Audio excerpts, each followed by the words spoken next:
Hi, it's me again, Rhea. Working as production operator, currently live in an apartment with my boyfriend and a trying hard content creator at the age of 24. Hi Garil! So for today's video nga, samahan nyo ako na itour ko kayo dito nga sa self-photo studio na na-discover ko. Dito nga ginanap yung self-photo or photoshoot ko nung last year na birthday ko and yung photoshoot din ng first birthday ng pamangkin ko. Ang name nga ng studio nila is Ram Alcantara Studio. Located nga yan dito sa San Luis Avenue, Purok 1, Barangay Puypuy Bay, Laguna. Madali ang tour nga lang pala to. Pagpasok mo nga ng sliding door sa right side, may makikita ka dito na lagay ng mga slippers or shoes. Pagpasok mo sa loob, hindi nga pinapasok yung outside shoes or slippers na suot mo dahil magpapalit ka nga ng inside slippers nila. O diba, ang linis? Then pagpasok mo sa bandang left side mo, mabubungadan mo na agad yung information or receiving area nila. Kung saan dito ka i-assist at dito kayo magta-transact. Nandito na din yung monitor nila na kung saan dito ka mamimili ng mga pictures na ipapaprint mo pagkatapos mong mag-self-photo. Andito rin yung mga permits nila at yung mga designs lang nila dyan. Like plants, calendar, para nga mas magmukhang aesthetic yung itsura ng studio. At ganito nga yung overall view nila dito sa information area. At yung may kurtina na yan nga, dyan tayo papasok mamaya papunta sa studio. And banda nga dito, may resting area sila dito. Diyan ka magwe-waiting kapag inaayos pa nila yung loob ng studio. And banda nga dito sa taas ng receiving or information area, dito nga nakapaskil din yung pricing nila.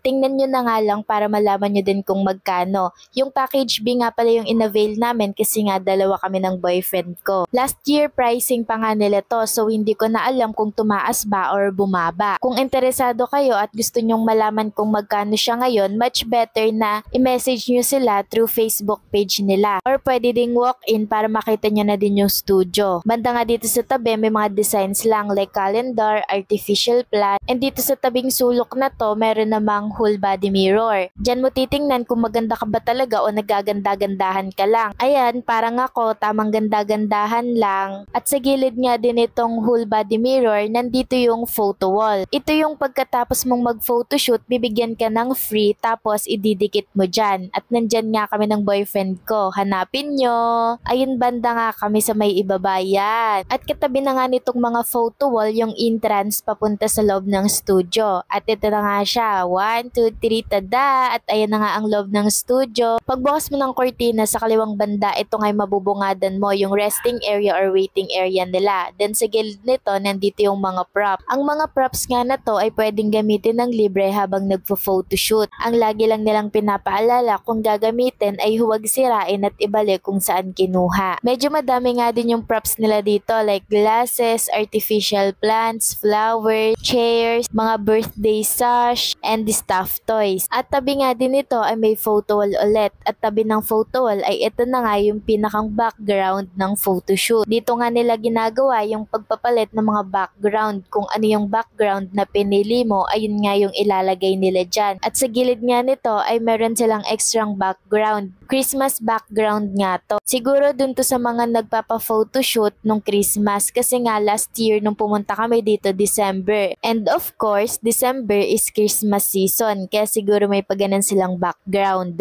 And sa gilid naman nitong background na to, andito yung mirror. Whole body mirror ulit. Yan, titingnan mo lang din ulit yung sarili mo dyan kung okay ka na ba sa photoshoot, kung ready ka na ba, yung suot mo okay na ba, makeup mo, and pwede mo rin niyang gamitin para sa pagpapractice ng posing habang hindi pa nag-start. And sa gilid nga nitong whole body mirror, nandito yung monitor nila dito sa loob ng studio. Kapag nag-start na yung photoshoot, dito mo nga makikita yung sarili mo, yung mga posing mo. Then nasa likod, bandang itaas nitong whole body mirror at monitor ang lightings. Ito nga yung nagdadagdag ganda o mas nagpapaganda ng mga kuha mo, lalo na at indoor ito, syempre walang pumapasok na natural lightings. Kaya need ng photography lightings para mas maganda yung mga kuha at mas malinaw. At yun nga ang kabuuang tour ng Ram Alcantara Studio. If you want to experience this fun, memorable, and unforgettable self-photo, try to visit Ram Alcantara Studio, lalo na kung around the area ka lang din naman. Ako, ang masasabi ko sa studio nila,